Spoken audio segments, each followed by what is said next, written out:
Lindsay Weirich, and welcome to the Art Instructor series by Royal and Langnickel. Today we're going to explore the wonderful world of oil painting, and you're going to learn the tools and techniques you're going to need to create some wonderful paintings. We're going to start off by going over the supplies, brushes, paints that you're going to need, and then I'm going to walk you through two paintings step by step. And these are designed with the beginner in mind, so don't feel like you have to have any previous knowledge to embark on this oil painting journey with me today. We're going to start off with an oceanscape here, and I'll show you how to blend colors, get texture, and work with a paint that doesn't dry very quickly. And after that, we're going to paint this airplane propeller, which I think would be the most beautiful decor item for a little boy's room. So, are you excited and ready to begin your oil painting adventure? Well, let's go to the table and get started.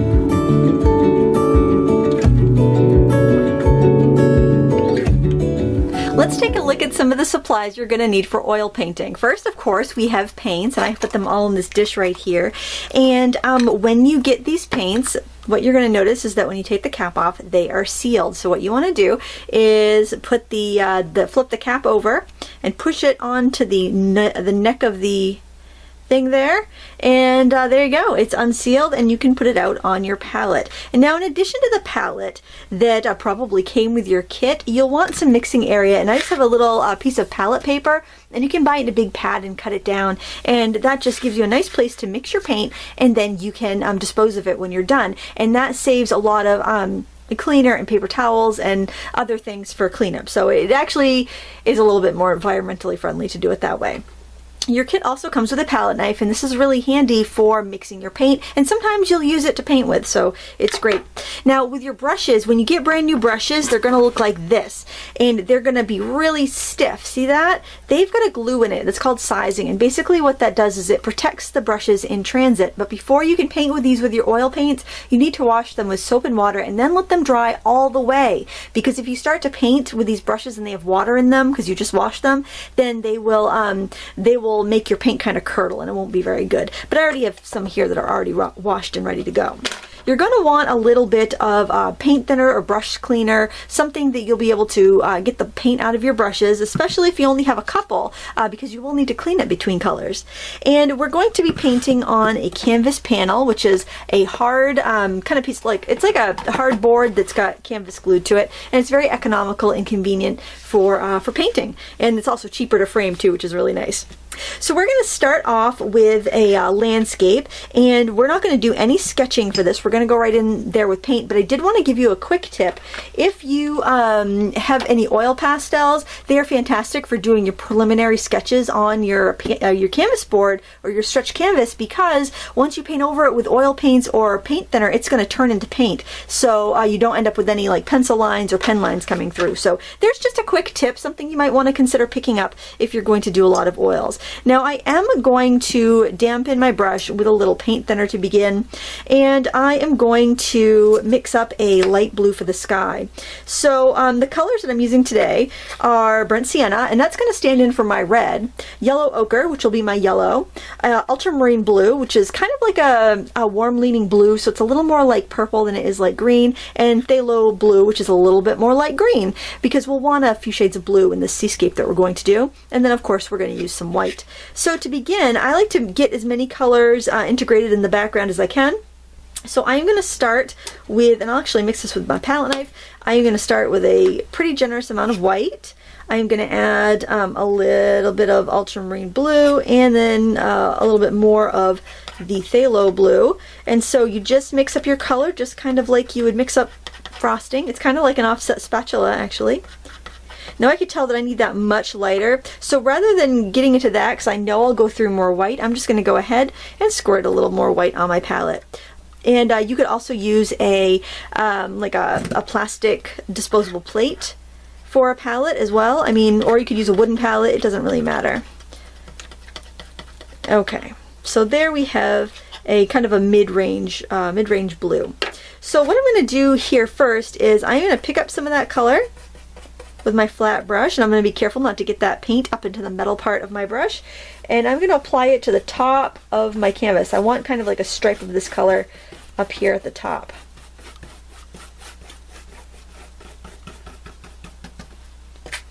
Now, what I like to do when I am doing a sky is start with my most concentrated color at the top and then bring it down with a lighter color such as white.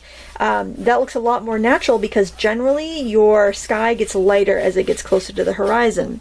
So now I can go ahead and just grab some white and just kind of overlap the bottom of what I just did there.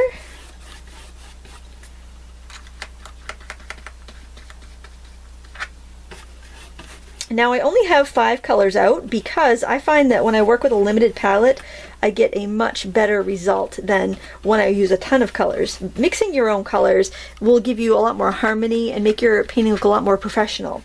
Sometimes when people start off painting, they think more is better and they use every single color rather than learning to mix. And then it just, something looks a little off, it's a little discordant. And this is how you create harmony, by mixing your colors. The nice thing about oils is that you can keep playing in the paint and you can keep on brushing until you get just the right blend. I didn't get anywhere near enough white out for this. Now, on your first layers, if you are going to spend a lot of time and do many layers, your first layers of paint, you can add some paint thinner to them and, you know, kind of spread them out a little bit that way, and that would be a thin layer. But then if you're going to work on a painting for a long time and work over it, you'd want to add a little bit of oil, such as linseed oil or some other sort of painting medium, and that would just make those layers dry slower. Because the rule of thumb with oil painting is what's called the fat over lean rule, and basically that means that you want your quicker drying layers or your leaner layers on the bottom, and when you add paint thinner or any sort of solvent to your paint, it becomes leaner and it dries quicker. You want that on the bottom, and you want your slower drying layers on the top. That way you don't end up with a slower drying layer on top and it crackling on you.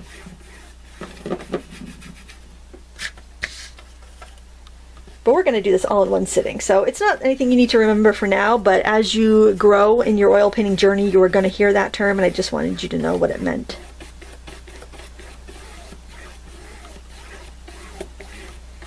Okay. Alright, I like to look for any little globs on the side too while I'm at it. Now I like to tip it up and see how that looks. I think it looks pretty good. You could, you know, go over it with a softer, larger brush if you had some streaks or brush marks that you didn't want to have, but we're going to put some clouds in there, so I really don't think it's that big of a deal. So for our clouds, I'm going to rinse off my brush. You'll want to have, and I really recommend paper towels when you're doing oil painting, because you don't want to really wash oily rags in your washer and dryer. That could cause a fire. So I use paper towels, and then I throw them in the trash on trash day. There we go. So now I'm going to pick up some white, just on its own, pretty thickly. And I am going to make a large cloud kind of up here in the corner.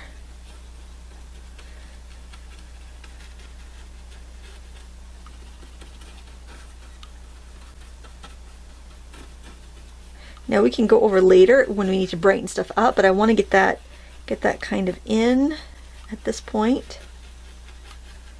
Another thing we can do is actually go in and wipe out some of the cloud areas so our paint doesn't have to fight so much. We could do one over here too. Yeah, I think that works a little bit better. That will help you conserve your paint a little bit. There we go. Now I can go over it with the white. I like to put a piece of newsprint or something under my work surface as well, just to, you know, help me clean up a little bit easier later. There, it's easier for that paint to stand out when we've removed some of the paint underneath because it takes so long to dry. So your oil painting could take like a week to dry to the touch and a few months to dry completely before you want to varnish it. So keep that in mind. You know, you might want to have a place away from pets and kids where it can dry. And you're probably going to need more white paint. That's going to be the color you probably use up the quickest. So just keep that in mind. You know, that you might have to shop for some of that soon. But all in all, it doesn't really... You don't really blow through supplies that quickly with oil paints, I don't think. And then as you get closer to the horizon, if you're putting any clouds in there, you want those smaller because things closer to the horizon where the sky and the earth meet, they're further away from you. Things that are higher in the sky, they're kind of closer to you, they're kind of over you. So just think of that horizon line, stuff near that is the furthest away.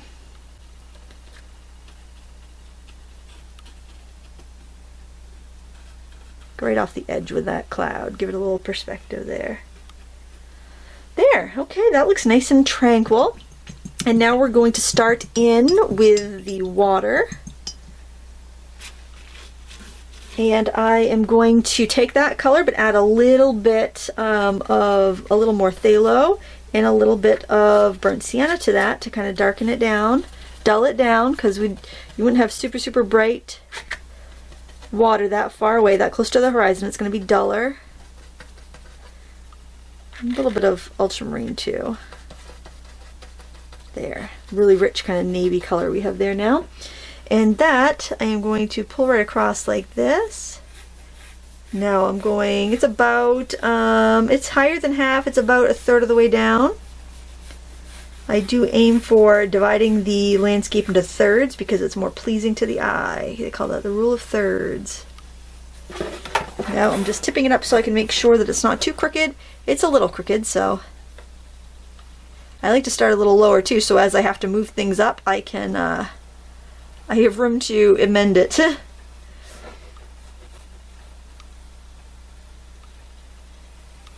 Oil paint it glides, so if you've never painted with oils before, it's a really nice experience. It just has a lovely feeling to it. Alright, and you're going to have passages of water that are bluer, some that are darker, depending on what's underneath the water that you're painting. So I'm going to grab just some more ultramarine blue. I'm going to actually move that up a little bit. I think my solvent bucket can help hold that in place. And I'm just going to start to fill in here and there.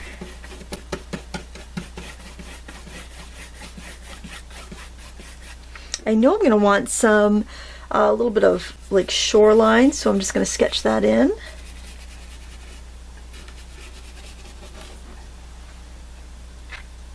And I'm going to mix up a little bit of sandy color for that with yellow ochre, a little burnt sienna, and some white. Maybe a little bit more brown, and a little bit more white in there. I basically want to get this this kind of area blocked off so I don't lose it. It's really easy to get carried away when you're doing water. Get that shadowy kind of color under there. I like to section off this area right off the bat so that I don't get carried away and lose all of my my foreground, and that's really easy to do. So I'm just lightening that up a little bit more. And then I'm going to go right next to that and kind of work into that sand color. And that will give us that nice kind of natural fade from the area where the water, the waves have come in and wet the sand, and then the area that's a little bit drier. So it just gives us a little bit of dimension there. And oil paints blend so well, so you're not going to have any issues with it drying on you as you're painting.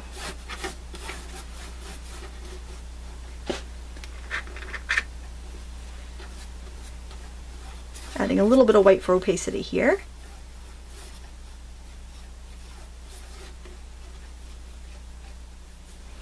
Now I can go in and add some of the foam, which would be a little bit mixed up with the sand, so it would have a little bit of this color in there, and I still have it on my brush, so it's just really handy for me to get in there and do that at this point before bothering to clean it up. And then back here we're going to have more of a greeny dark color before we get to our first wave. So I'm just going to swish that in my cleaner a little bit. Blot it. I don't need to clean it super good. And I'm going to mix up some white, some yellow ochre, and some phthalo blue.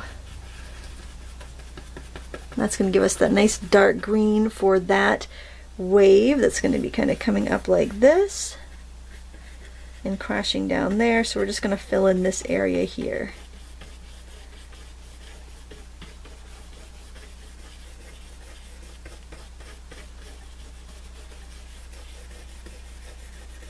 And at this point, we're just pretty much blocking in color.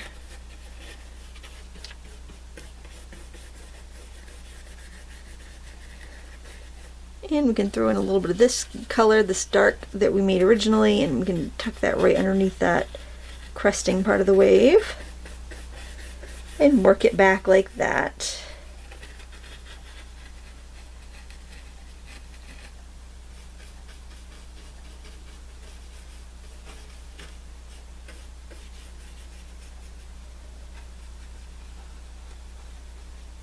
All right, and we'll have a little bit of this color with a little bit of the brown in it on the back side of this wave here. It's all sorts of colors. And then we can use this brush, this round. This is a number 5 round, and we can make a lighter color. I'm just going to grab a little bit of that phthalo blue, a little bit of the yellow ochre, a little more white, and that is going to be swirling in here behind that big wave.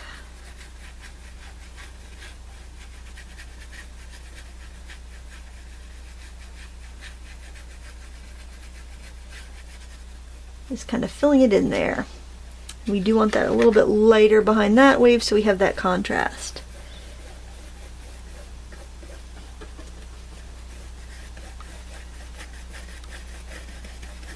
It's kind of like you're making a quilt. You're blocking in these different colors.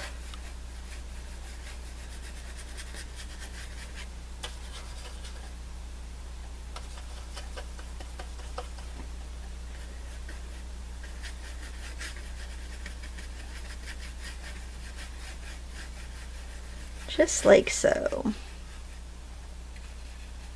And I like to kind of bring my colors around too, so that they kind of all cross-pollinate and, you know, look like they go together.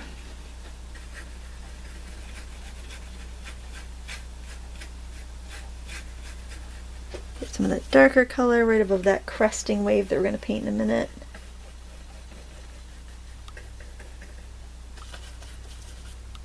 Get that real dark underneath there so that it'll show up really well.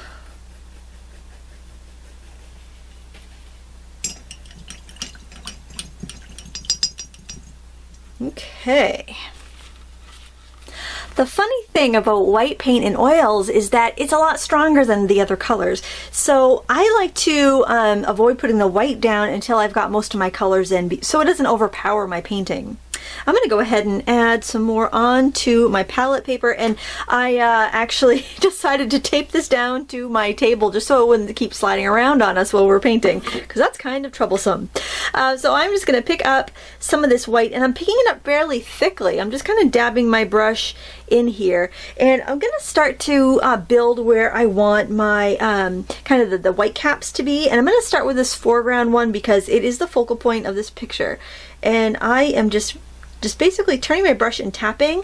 And the reason I like to do that, if you see those 3 taps right there, they look identical.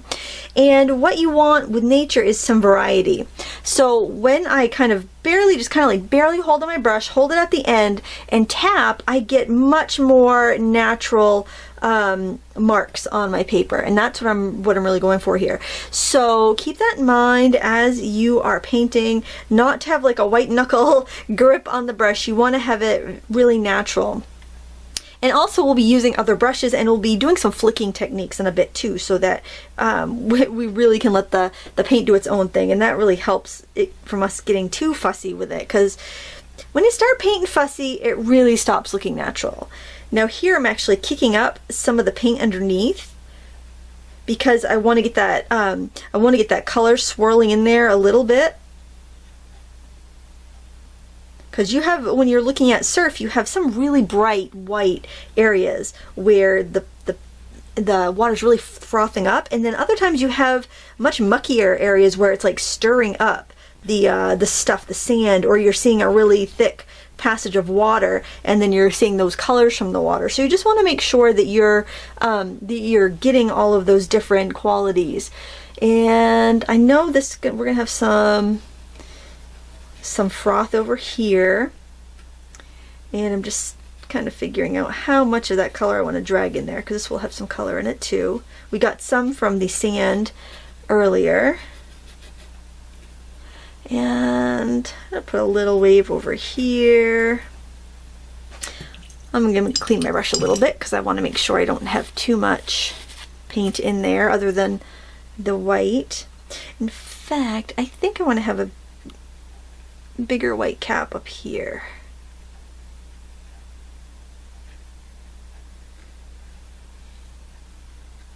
Kind of rolling over here.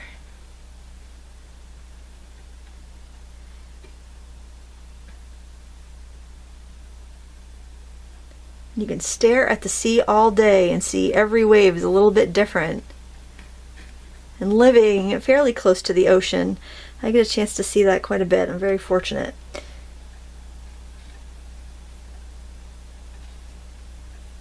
And as you go further away and you get closer to the horizon, just like with our clouds, when you get closer to the horizon, your waves are going to be smaller because they're going to be further away. They're just going to be little streaks. Little streaks of white. I find rolling my brush, especially back there, rolling and dragging, that gives me like a perfect faraway wave. And later, when you look at it, you're going to see that your eyes get a break from it, and then it looks a lot better. So if it looks like a hot mess right now, don't worry, it's going to look better when you give it a little time and distance.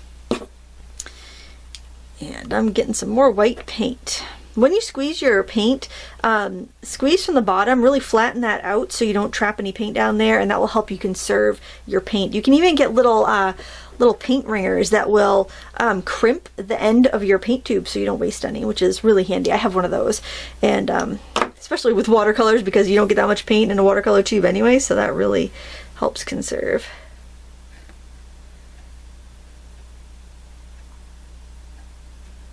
In oil, it's so fun to paint this in oils because it's so easy to integrate those other colors because they stay wet for so long.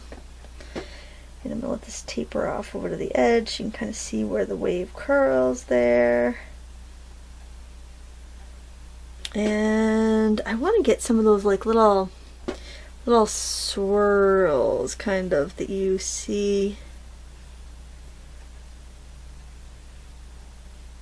Just like swirls that get picked up, and you start to see the foam being dragged into the wave.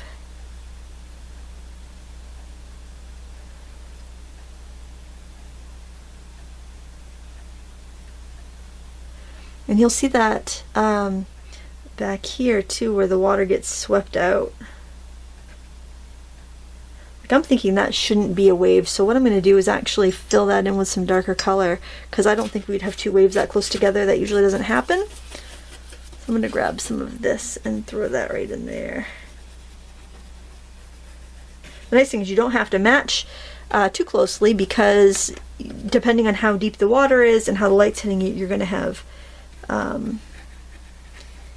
different tones in there.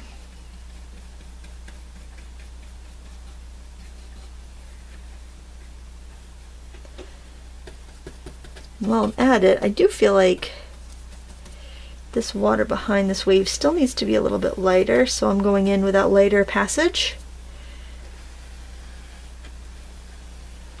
So oils, I feel like it's just eternally progressing and forgiving, and you can keep, going back in and messing around and playing with it until you get it just right. And you don't have to worry of it drying out on you, because it just it kind of wants to be continuously altered, I think. So I want to pull some water up to that wave, some little swirls, so I'm just trying to drag in some of those swirly motions. If you're getting glare the way you're sitting, you can kind of either prop this up on like a old book or a cardboard box or something if you don't have an easel to work at, because sometimes you will get glare quite a bit when you're working with a paint that stays wet for so long, and that will help you see how it really looks, because when you're getting a lot of glare it can look like everything's way too light. So just kind of keep that in mind if you are working at a table. I film at a table, but I generally, if I was just painting for fun, I would be painting at my easel. It's just more difficult to film at the easel because then you don't get to see my palette at the same time.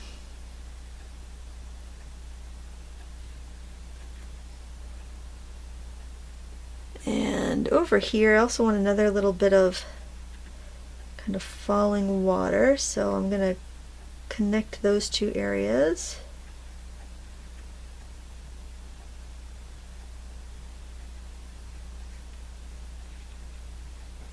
And there I'm going to put more of like a greeny wave.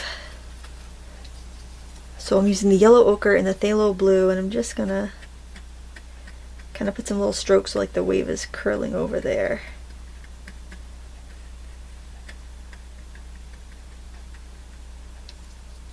A little bit more yellow. Oh, that's a lot of yellow. Maybe not that much.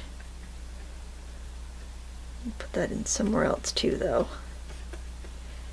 If something looks really out of place, it's probably because you need to add it somewhere else as well.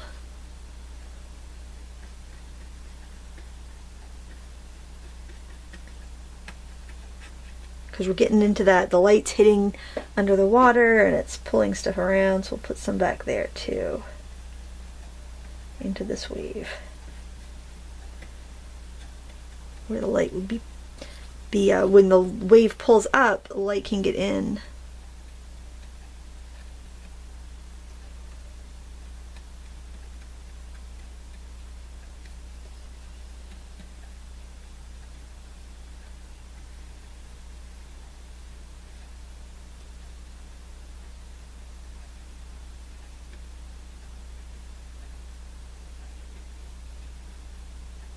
It's so much fun to play with the colors. Now I'm going to go in for some pretty strong highlights. Now you could play with this for a long time, but I am going to wrap this painting up pretty soon just so that we can get on to the next one. And also it's really easy to overwork it, so that's another reason I want to wrap it up before any of us overwork our pictures. So in with our thickest.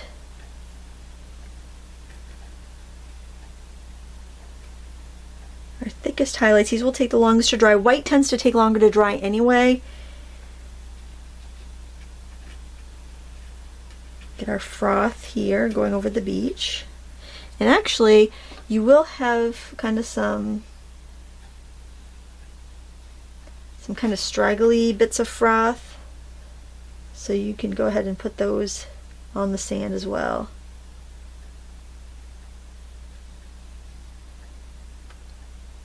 I think I'm going to go back to my big brush for this.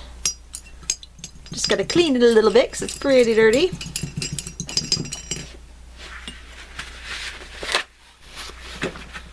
And that will be a little bit easier because we'll have a little more real estate to apply the paint with. It's not a bad idea as you progress in your oil painting journey to invest in some more brushes so you don't have to wash them so frequently. And it is nice to have a variety of different sizes. I find that, like, if I'm painting larger, I really need those larger brushes. So, depending on how you paint, you might want larger ones, you might want smaller ones. But these are a good 3 to get you started in this kit anyway.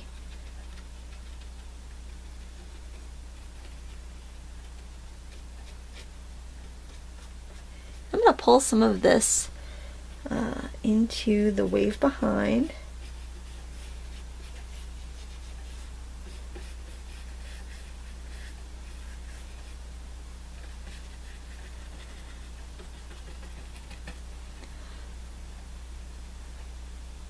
Okay, and still got a pretty decent shadow under that froth, so I think that's all right.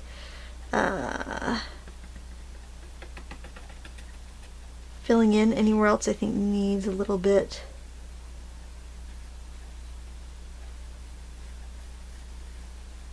More movement there.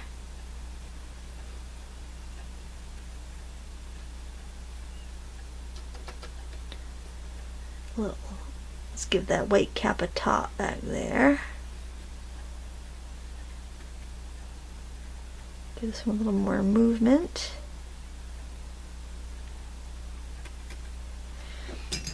Okay, and for the last thing, you can do this with your large hog brush, or you can use a toothbrush, but you basically want something that that has stiff bristles.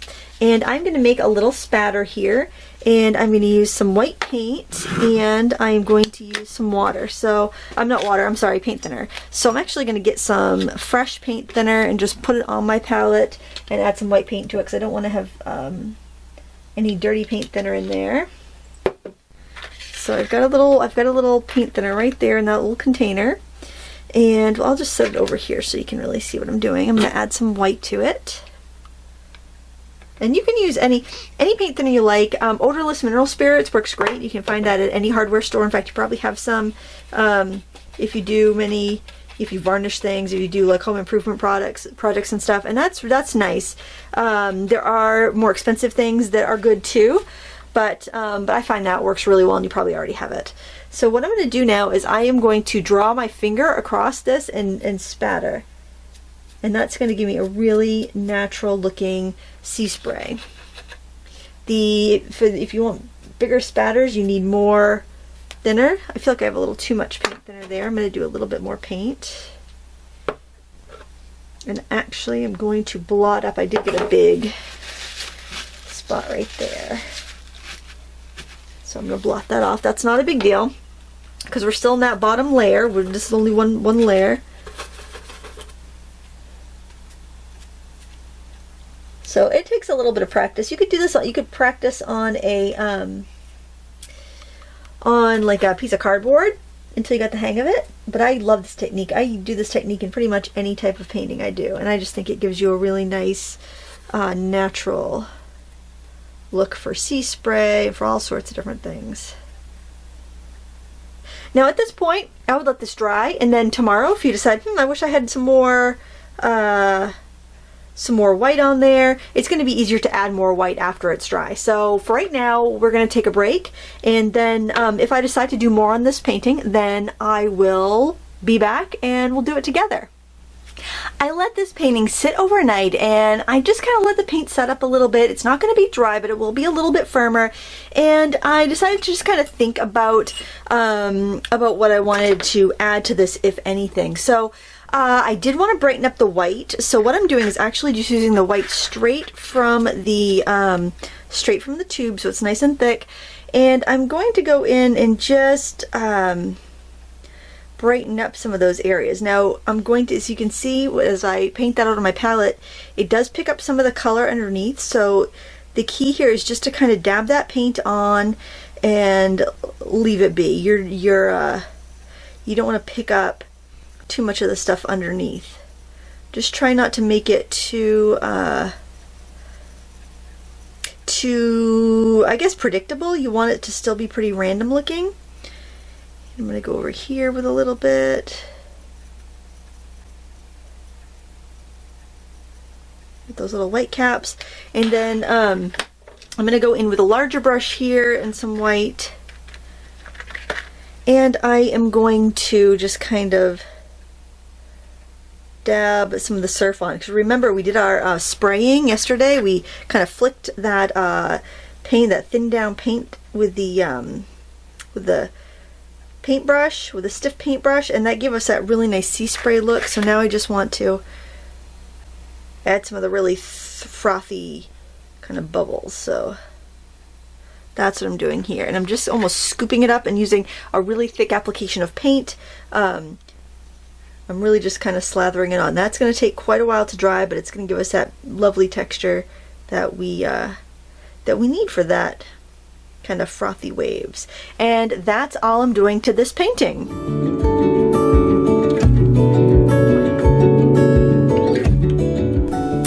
Now we're going to paint a plain propeller, and this is a bright, cheerful painting that would be so cute in a little kid's room. And we are going to use the same colors we used the last time with the addition of scarlet, and this is a nice bright red. And just to remind you, we had phthalo blue, we had ultramarine blue, yellow ochre, and burnt sienna. We may bring in some black towards the end of the painting, but for now that's all we need. I'm going to begin by sketching, and I'm just going to use a small brush with some thin down paint, but of course you could use an oil pastel if you like. I really don't like to use pencils to sketch on under oils because sometimes I find the graphite can leach up. So I'm basically making kind of a neutral color to sketch with, and to do that I'm going to take my burnt sienna and some ultramarine blue and mix that together, and it's going to give me a nice neutral gray. And I like this rather than using a black because if it mixes with another color, it's going to just give me a really natural look, and it will mix in with other things. So because they're colors we're going to be using anyway. So you can see it looks like a really, really dark brown. Add enough thinner to it so that it's nice and inky. And basically what we're going to do is do some basic shapes. So I'm going to start with kind of a curved line over here. Curved line like that. And then I'm going to do another one here, but it's actually going to be kind of a an ellipse like this.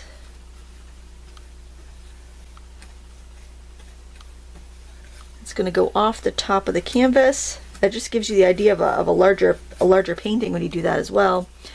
And then I'm going to do kind of a circle over here, kind of overlapping that edge.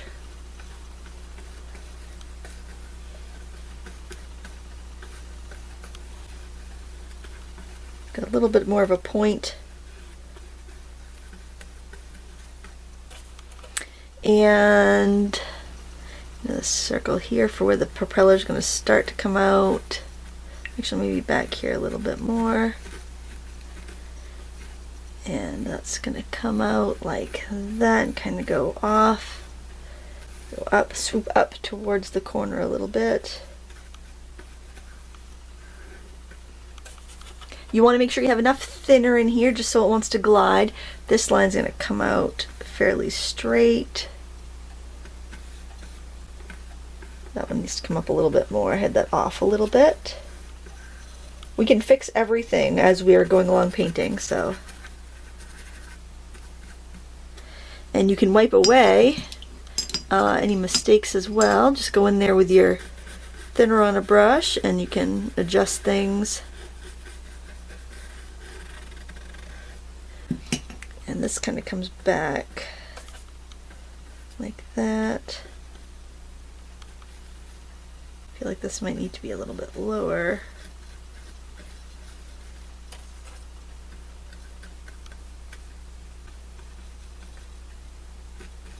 Or actually, I think that might need to be a little bit higher now that I think about it. I'll show you how easy it is to erase stuff. I'm just going to go ahead and erase this because this needs to be a little bit higher. I'm just going to re-throw that line in there. It needs to be a little bit up higher more. Nothing to worry about, guys. It's better to fix a mistake in the early stages than it is to let a mistake build and build upon that mistake, because then everything else will be off. So if you're going to fail early, and then keep on trucking. So don't let that bother you. So that's coming in like that, and this is going up like that off the edge. The bottom line is kind of coming straight out, and then we got the other propeller that's going to come up like that and over. And it's a little foreshortened, but it is still going to go off the paper there.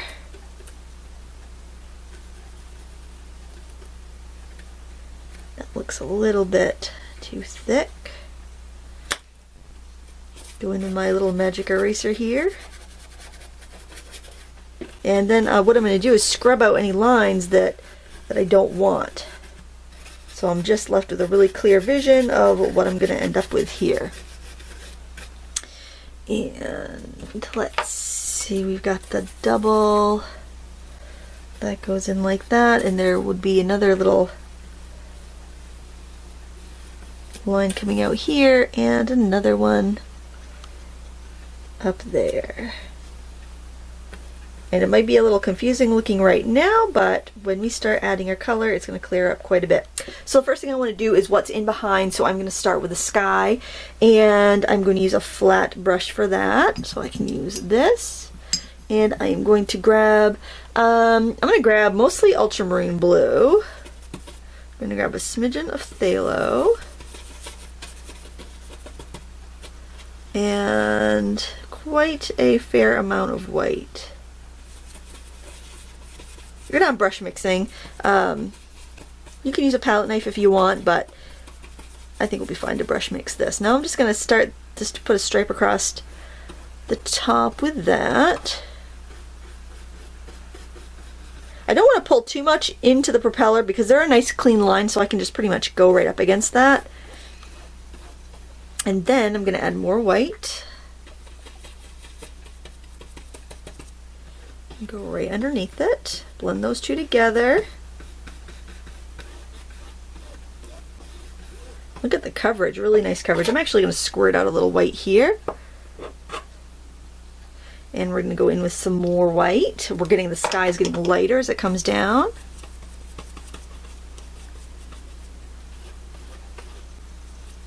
And that's another reason it looks great in a kid's room, because it's got these beautiful bright colors. Kind of working the blend.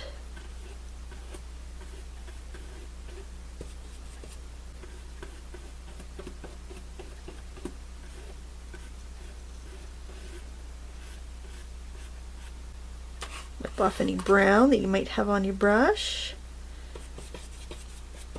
Pick up that color right underneath the propeller.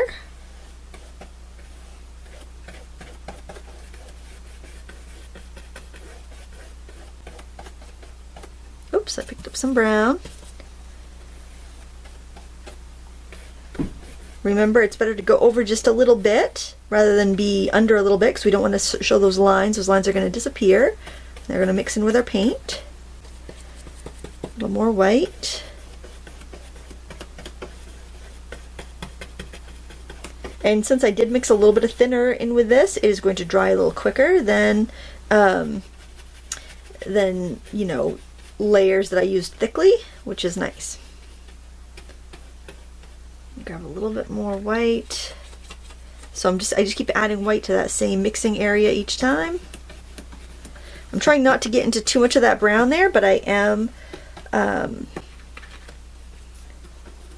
pulling it right up there. I'll drag it in at the end once I've got all the color down that I want. I feel like I still want it a little bit lighter at the bottom.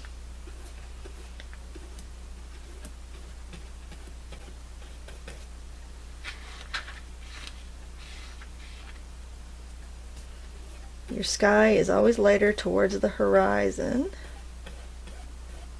And I'm just going back in because I feel like it's a little unblended up here.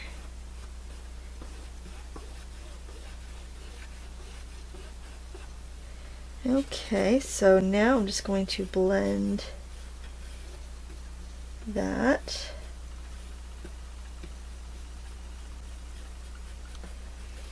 Okay, so that's good. We've got that sky in there. I'm just going to scooch that up a little bit for you. And now we can work on, we're going to need a little bit of gray over here. So I'm going to grab some of that brown that we sketched with and add that to some of that blue, and see how we get that nice gray. There's ultramarine blue and burnt sienna. That's going to go over here. Block that in. A lot of blocking in here.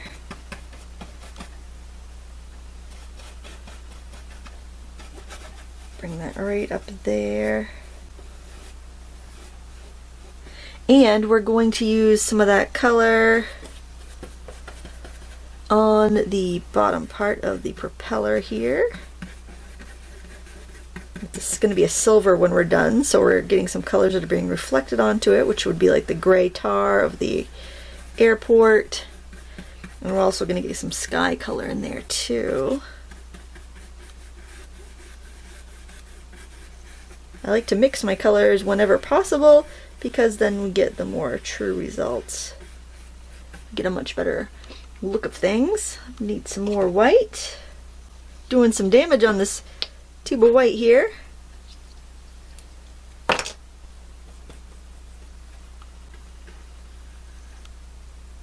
Add that right in there at the little horizon line that's being reflected. And then we'll start bringing in the brighter blue.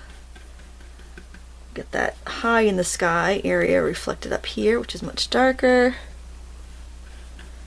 In fact, we could do a little phthalo blue and ultramarine, really strong right there. And then we'll blend that down. I actually have to move some of that off my brush because I have too much on there.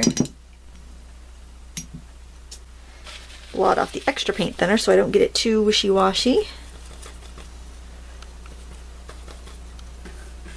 And kind of just blend it in there.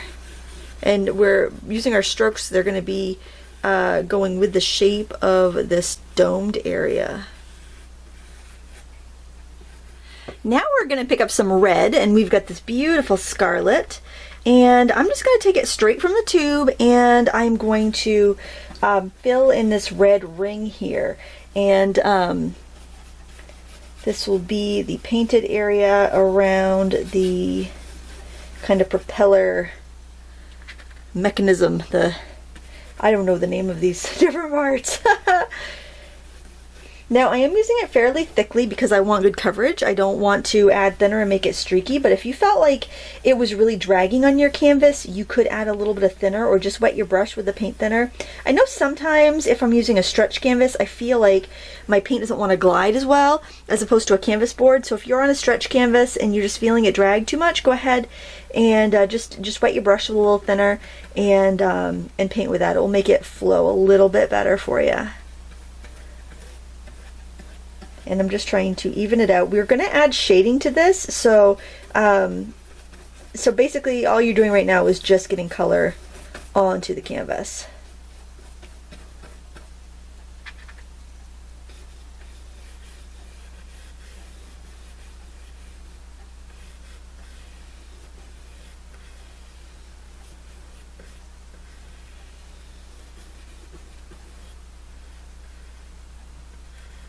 Try to keep the line really clean as you get to the sky so that you don't have to go in and retouch any of that. You want that edge to be fairly done.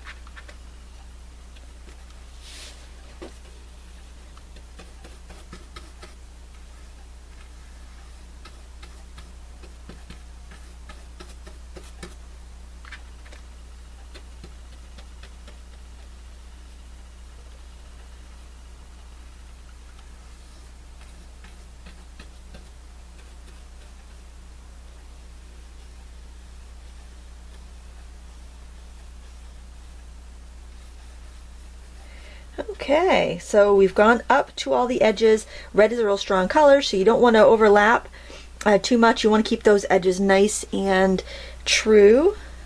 Curve that a little bit just to make sure it makes sense for wherever it's kind of how that circle is completing. And now I'm going to go in with some shadows, and I'm actually going to pick up these colors right here on my palette. I'm grabbing some of the that natural gray that I made with the ultramarine blue and the burnt sienna. And that's going to give me a great shadow for this. And we actually have a shadow up here, which is odd to have it high, but that's how it is in this instance. So we're going to add that in there. I might make myself a little bit more of that shadow color, make it a little bit richer. And we've got a little bit behind under this wing, more of a stronger shadow there. We've got some on the inside here, and that's actually going to seep into the middle because it's going to be real dark in there.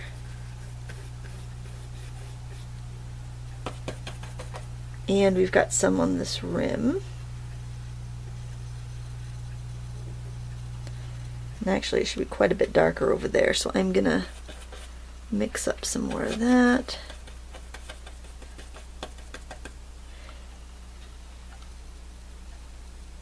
Because this is a three-dimensional object, like the inner rim there is going to be catching more light and it's going to be lighter, and where it kind of curves around to the side of the plane, it's going to be a little bit darker. So we just want to make sure that we get those accurately as we can. So it's starting to tip away from the light, it gets a little bit darker. Okay, so now for highlight, clean my brush. And we don't want to put pure white on this at this point because what's going to happen is we're going to get pink. So we can use some yellow ochre and some white, and that's going to just kind of keep it from pinking up for us too much and give us that nice warm sunny light. So again, I need some fresh white. I'm going to put it down here in a fresh spot on my palette. And I'm going to grab some yellow ochre. Because that's such an earthy color, it just works really well for highlighting. I feel like it does a great job of kind of sweetening things. I feel like it makes other colors look better. It's not very fancy on its own, but it does make other colors look really fantastic. So I'm going to start here.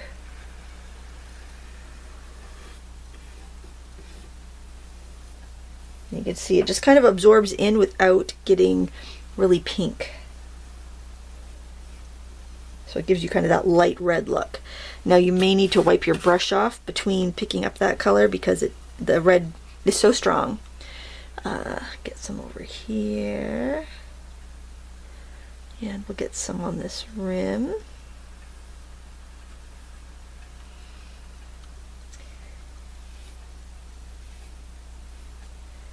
And I'm going to mix up a little bit more, and I think I'm going to use a round brush because the larger of the two round brushes, because I think I can keep it from getting too muddy. The round brush doesn't push the paint as much as a flat brush, so it won't, it shouldn't pick up as much red underneath, I should say.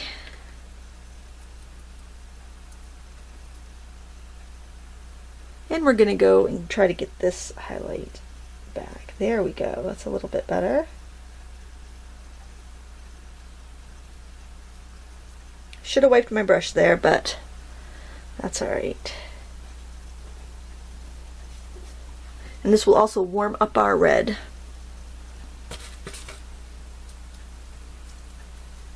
Which you probably think, red's warm? What do you mean? Why does it need to be warmed up? Instead of it being like a cooler red, like leaning towards purple or pink, it'll make it nice and tomato-y.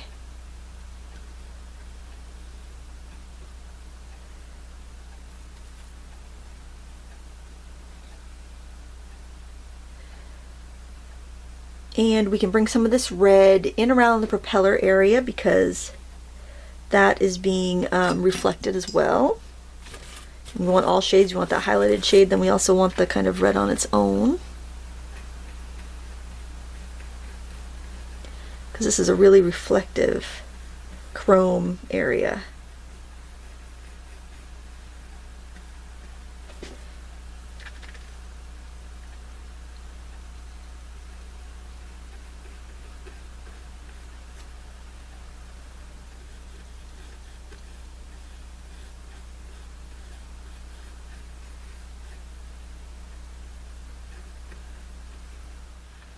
A little rim around the holster of the propeller that I'm going to get painted in there. And then a lot of the other colors in this area are being reflected from this kind of deep in area where it's kind of silver and gray and black. So I don't want to put too much of that in right now because it's just going to get painted over. So I just want to make sure I have enough red where it's going to appear, and then I can I can go on to another color.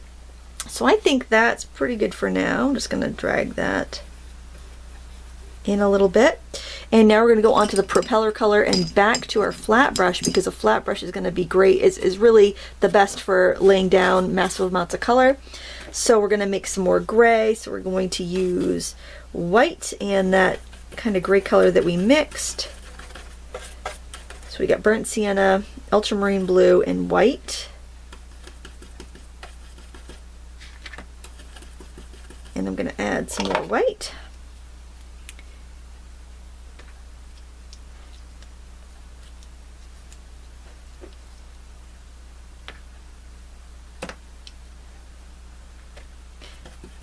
And this isn't so, you know, we're not mixing so much of one color that I feel like I need to brush mix anything. I mean, that I feel like I need to palette knife mix anything. But if things get too, like, spread apart, then I can use a palette knife to scoop everything together. I also want a little yellow ochre in here because it just feels a little too cold, and the propeller, I want to have a little bit warmer gray tone, and that will help distinguish it from, like, the metal on the side of the plane. Alright, I think that's pretty good. I'm just going to block that in. And I like the flat brush because I can wiggle the paint up to the edge. I can, you know, use a whole flat of it and cover a lot of area. It just has a lot of versatility. And what I'm going for is kind of the medium value of this propeller. I'll be adding shadow and highlight to that. That's what's nice about oils, is that you can just kind of block everything in, then highlight and shadow very easily because it's just going to blend in with that wet paint.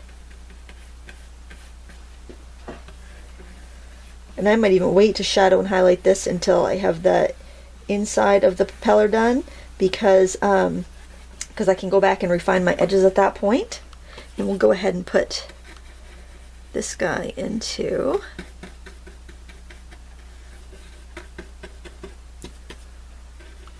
now. This is the second time I've painted this painting.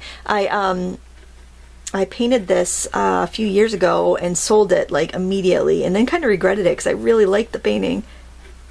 So I'm keeping this one.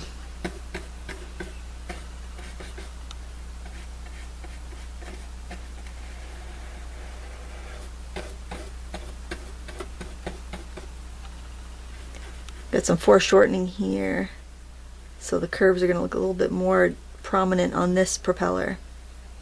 Alright, so now I want to mix up, either use black or mix up a black for this. And I'm going to try mixing first. If I can't get the deep color that I want, then at that point I can go in and mix. I think I do want to kind of figure out where I'm going to have some of the metal spokes. There's like a ring in here. So I just kind of want to sketch that in first, just so I have my bearings of where everything's going to be. And there's these little spokes that kind of come off every which way. And I mean, I'll probably paint over this, but the fact that I have it in there at this point helps me, kind of helps me figure stuff out. And I'm taking a little bit of gray while I'm at it and getting the bottom part of this, this propeller attachment mechanism. I'm just making up scientific sounding things as we go here. You probably figured that out long ago. There we go. So I just want to make sure that that is firmly connected in here before I get too far. And another tip, because I'm not working on an easel, I can get things out of whack really easily. I like to tip up my work and kind of see how things look, and then if I'm still confused by something, I'll put it upside down. I'll actually tip it completely upside down and see how it looks, and that usually fixes any like perspective problem that I have, or any skewing, or you can look at it in a mirror, or you can just take a step away from it and come back to it later when you when you're feeling, you know, when you let your eyes have a break. So those are great tips to just keep in mind if you are if you're painting, you feel like you just get kind of blind to your own work after a while. And I did realize that I have this ring. This ring needs to be over more like this. I had the perspective off and I didn't really notice it until I had moved everything. Okay, so I need to make a really dark color. So the best way to do that is to look at the colors I've already used and take the darkest ones. So this Phthalo Blue is super strong, super dark, and it also leans a little green. The red is super strong, super dark, and it's red. Red and green are opposites, so if I mix those two together, I'm likely to get a super dark gray, almost black, that is going to match everything else that I've been using. And I'm actually going to use my palette knife to combine all of this into a nice gray that's going to be nice and dark and match the other things that I have going on. If this ends up being too purple because I used a red and a blue, I can use purple's opposite, which is yellow. I'll use that yellow ochre. So, you know, try to go from what you have on your palette already before you open up a new tube of paint, especially at the end of a painting, because you want everything to be nice and harmonious. There, I think that's going to work just fine. Let's scoop off the rest, and I think we got plenty there. So that's good. Okay, we are cooking with fire. Now we are going to go in and paint the dark innards. The dark innards of our propeller. I think my son's probably too old to want a propeller painting in his room, but I think this would be so cute in a boy's room. Actually, my brother-in-law's in the Air Force. He might like this. Actually, not a brother-in-law. It's more like a nephew-in-law.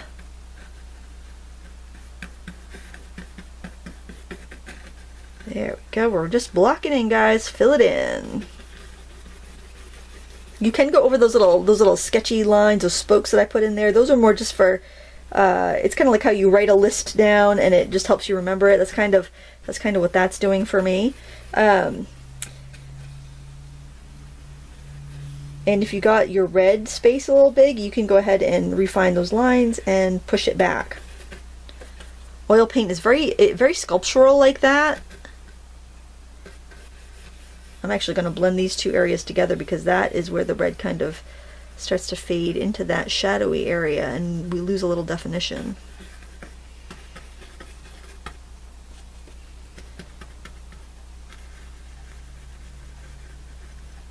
And if you like, turn your painting around so it's more comfortable for you to reach the different aspects. I try to keep it straight for you guys so you can kind of see it a little easier. If you're working on easel, you have a little bit more range of motion when you're painting. But generally, if you're using short-handled brushes, they are designed to be used sitting at a table. And if you are using long-handled brushes, they're more designed to be used at an easel. But of course, you can do either. I apologize if my arm gets in the way. It's like I have to do I want to have it hit straight on for you, or do I want to keep my arm out of the way? There we go.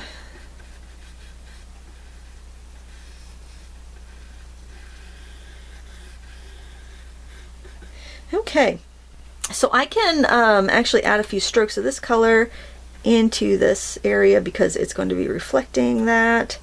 And I almost feel like I should bring this dark up a little bit more because I feel like my propeller is situated a little high. A little high in the saddle there. That might help it a little bit. And let's see, I've got some other dark shapes reflected in this, and I'm going to go right ahead and get those in while I'm at it. Reflection should be just kind of crisp and quick. Don't try not to fuss with it too much, because that's when you start to lose your kind of fooling the eye. You want to just kind of get in and get out with those reflections, because we don't really know what's being reflected exactly. I mean, I can see some airport stuff. Just want to get that shiny look in there.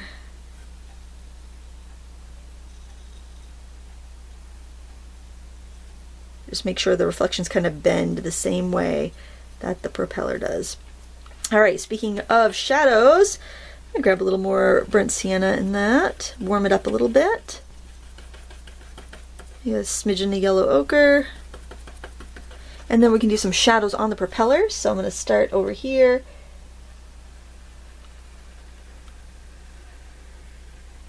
and just pull it in. Over here we have more of a strong shadow, and that is widest here, so I'm just going to be careful about my edge. And I'm going to pull that across like that. So after you've made that edge, just kind of drag it down diagonally. And make sure your edges are nice and smooth. Alright, and I want to make sure that edge is nice and smooth.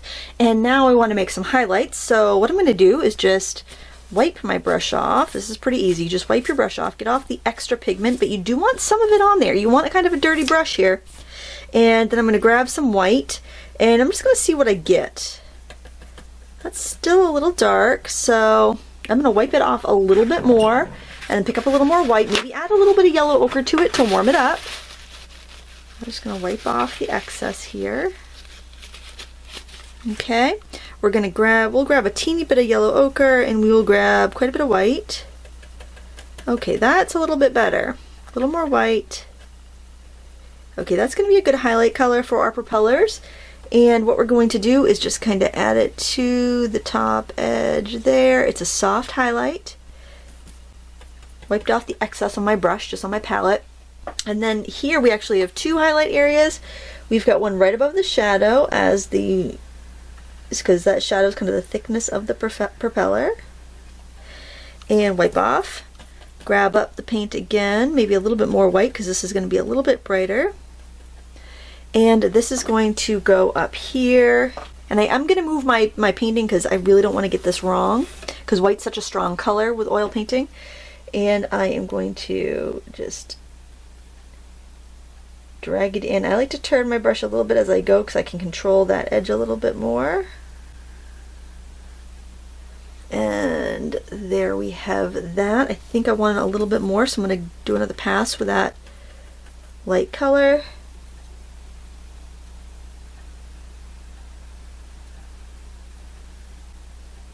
And I'm just going to fade that in. There we go. And then let's set our canvas back the way it was. Then I'm going to switch to a round brush. Wipe it off. I kind of just rinsed it and wiped it. It's not super clean, but it will do. I'm getting that same gray. I'm just kind of pulling my bristles through the paint so that my bristles will stick together a little bit. And I'm going to do this highlight around the propeller holder, just to give it a little bit of definition there. And I can also go through with this. I'll add quite a bit more white to this because I really have to go into a really dark passage. So I've pretty much just got white here. And I'm going to do those little spokes and details that I mentioned before. So we're going to get this guy. This is kind of like that. We're going to pretend we follow the line all the way over. And it went kind of like, that's not that great. You know what? If you end up kind of making a mistake, oh shoot. It happens to the best of us. I like to leave the mistakes in. I know some instructors don't, but I do, because if it happens to me, it's probably happening to somebody else too. So let's be real, right? Let's be real. We all make mistakes. And I think I'm actually going to go to the smaller round brush. I like to keep it real. I hope you guys like that. Okay. I'm going back. I'm going to go with a smaller brush. And let's try that again. So let's figure out where I want this to stop and start. I want it to stop there. I want it to start there and have a little bit of a curve to it. So we're going to start here. We're going to scoop around and we're going to disappear up like that. That's much better. So like I said before, like when we were sketching at the beginning, if you notice something is off, is wrong, redo it right away. Because if you just keep building on something that's wrong, it's just everything's going to get more out of whack each time.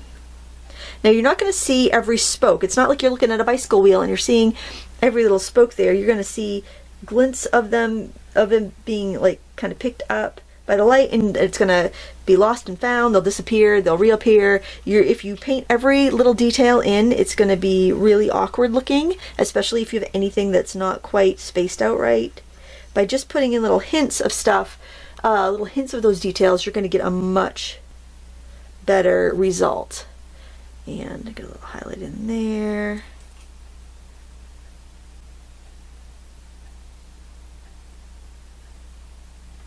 And just little dabs here and there to show that something's going on in there, but you don't have the whole picture. You don't have all the details because it's too dark and shadowy in there. Okay, so there's another shadow that I need to get down, and I'm going to use this dark brush that has dark on it, and this is the shadow cast from the propeller, I'm sorry, from this dome onto the propeller. And so I'm just going to pick up some of the shadow color. I'm going pretty dark because it's going to mix in with all the light stuff that's there already. And that is going to be kind of curved. And it's going to start here and just kind of swoop around like that. And then we're going to just go over all of this.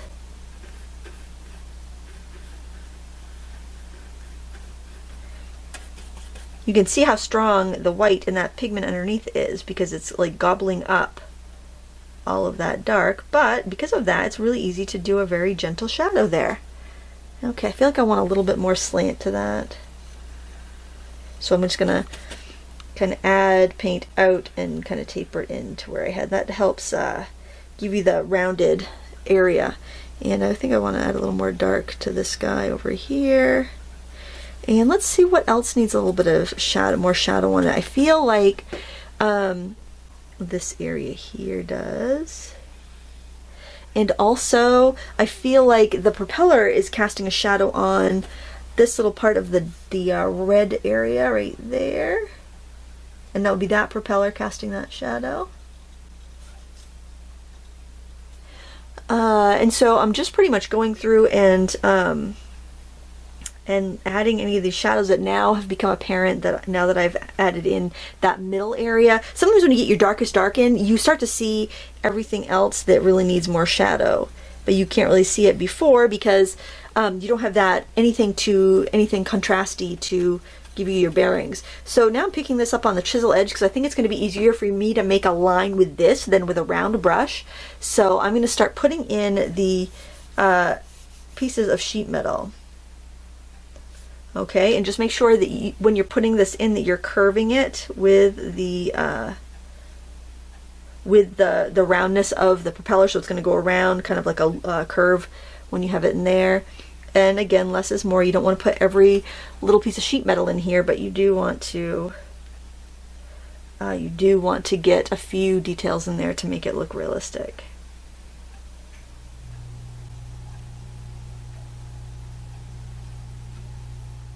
And then next to the rivets, you can put little nail holes. I am doing this with a round brush, but I'm almost doing like two little C's next to each other. So I'm not making a full circle, I'm just doing like two semicircles next to each other, because I think that looks a little bit more realistic. Because your eyes will fill in the blanks. You can also experiment with the round brush and see if you get a better effect when you use that versus the flat one. If you want to have two kind of pieces of overlapping metal, you can do that. Just, you know, have fun. Don't overdo it because you don't want to have, you know, more detail than what would be there. Okay, and I feel like I want a little more detail in that center part of the plane. I think maybe I could put like little rivets in some of these areas.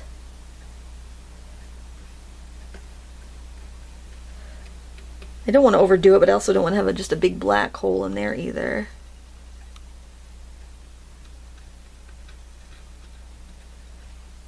Maybe even some yellow ochre.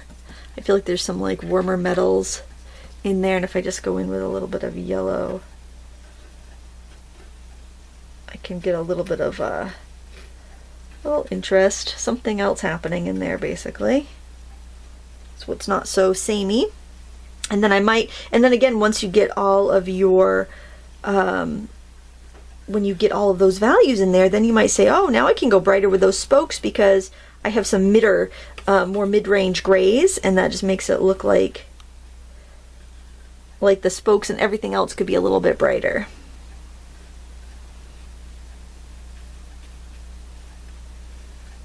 So it is kind of a little bit of just kind of messing around with it and figuring out what you need. So I'm going to clean my brushes off, and then we'll come back and put our final touches on. Okay, my brushes are clean and I am ready to roll. So I've just got a puddle of pure white here because I know my paint is wet. I've got a lot of stuff underneath. So anything I paint over is probably going to grab some of the color underneath, and that's fine.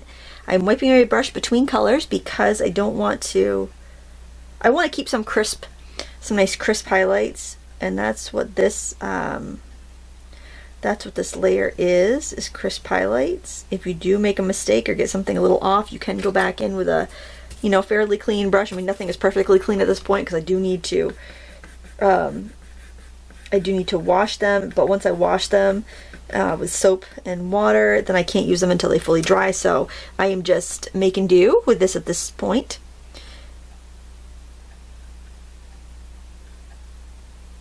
I still feel like that is just really a little off, so I think I might skip to something else and come back to that. So that's another strategy if you're stuck. I am going to give a really sharp highlight along the edge of this dome.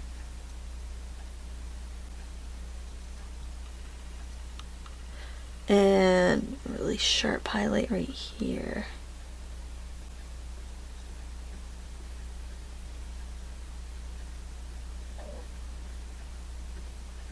Kind of like a star. Wipe off the excess. I do need to fix that a little bit. Your highlights are really going to determine the shape of something, so sometimes you got to fix it. You've got to go in and smooth things out, and sometimes you got to pick up your painting and hold it comfortably so you can go in there and reach those edges properly. Like, I find that if I can rest my wrist at least on my table, I can get a much more stable highlight.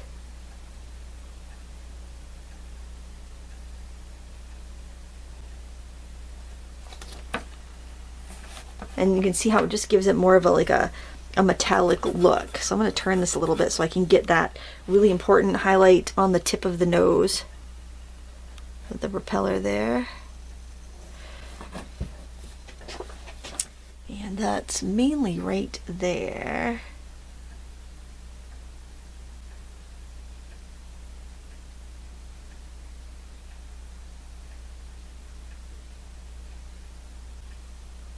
Wipe off my brush, grab a little bit more because I do want that to be really strong.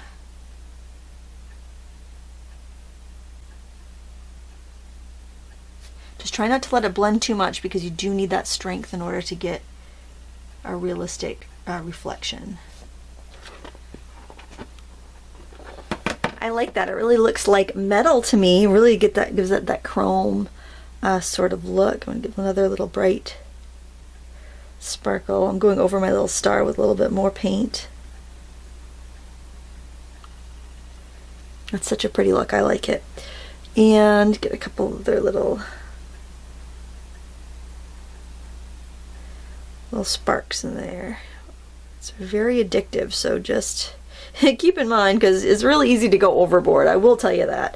I am pretty good at going overboard. So now when we do our high highlights on like the red, we have to be real careful because it's going to go pink, so we do need to clean our brush in between colors.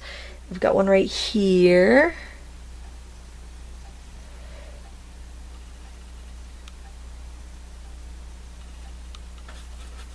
Or at least wipe it off. You don't really have to clean it, but if you can wipe it on a rag, that's perfect. And this, I want you to think of this step as kind of like the icing on the cake. This is like sprinkles, or the sprinkles on a cake rather, because it does give you a really big impact, but if you overdo it, then you lose the pretty impact that you've gotten. Wipe your brush, get that red paint off there, go back in for another dip. I'm going to put a little bit here, right over that yellowy highlight that we had before. And some highlights are more bright and some are more soft, just depending on how, if that light is directly hitting them or if it's kind of just like a soft reflection, like if it's reflected directly from the sun or if it's reflected more from like the light bouncing off the pavement. I keep a big piece of paper under where I'm working so I have like more space to wipe my brush onto. There's another tip. You can use a newspaper. It doesn't have to be anything special or, you know, artsy.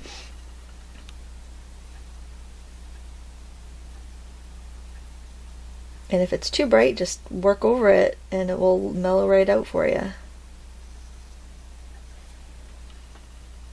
And I also want to put some highlights around the some of the metal, like little pieces of metal that are on there, like welded together. So you don't need quite as much paint because you do want a kind of little sliver. So kind of on these little areas, you can, right next to the weld, you can put like a little,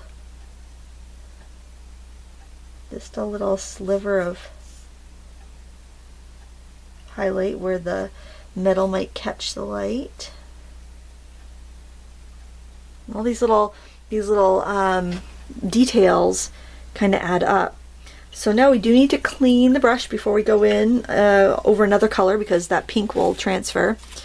So I've rinsed it in my thinner and I've wiped it off, and I'm going back in with the white and I'm going to add the brighter highlight on this propeller over here. So we did one that blended in and we did that a while ago. Now we're going to go in and add our brighter highlight on there. Wipe. We're going to do the same over here, but it's in a different location. We've got one that's kind of up here higher. Wipe, grab some more paint, and then we have it right here. And that you can actually go in with a larger brush and soften a little bit because I find like this is a little too small. The round I just used was a little too small for that, so that could be a little bit bigger. It's a softer, more diffused highlight.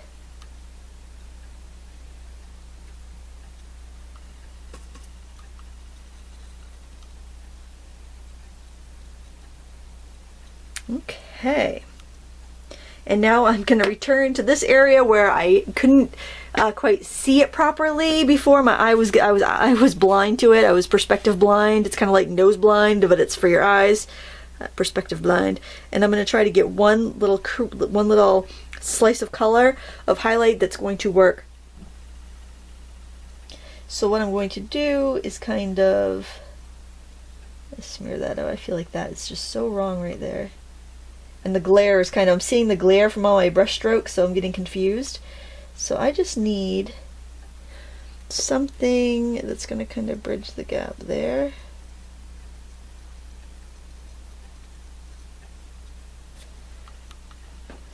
And I feel like that's too low.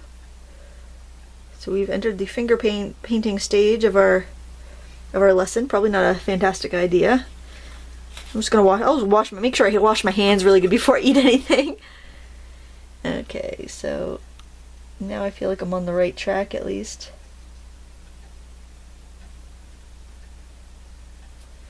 That is flat right there.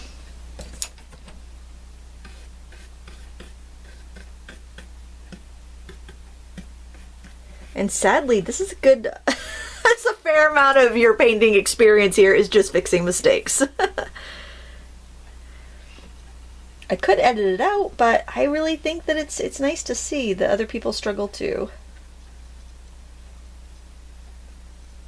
And if you like that sort of thing, you'll love my YouTube channel. There we go. I'm just redefining my kind of like dome propeller area. I think I want to do that with a flat brush. Let's just give it a little whoosh, little swipe. There we go. Oh, I think I want to add a little red, a little more red in there maybe. Let me tip it up and look. Oh, I don't like that. Now that I see it, I feel like I'm defining something that might not be quite right. So I'm just gonna throw in a few camouflaging brush strokes and let that just fade into the background. And that's how you paint an airplane propeller. I hope you found this lesson fun and enjoyable and entertaining too. If you would like more painting tutorials, please find me online. You can find me at lindsayweirich.com, or you can search The Frugal Crafter to find my blog and YouTube channel. I also have some classes in watercolor available if you're interested in that. This has been an Art Instructor series video. I'm Lindsay Weirich for Royal and Langnickel, inspiring the artist in everyone.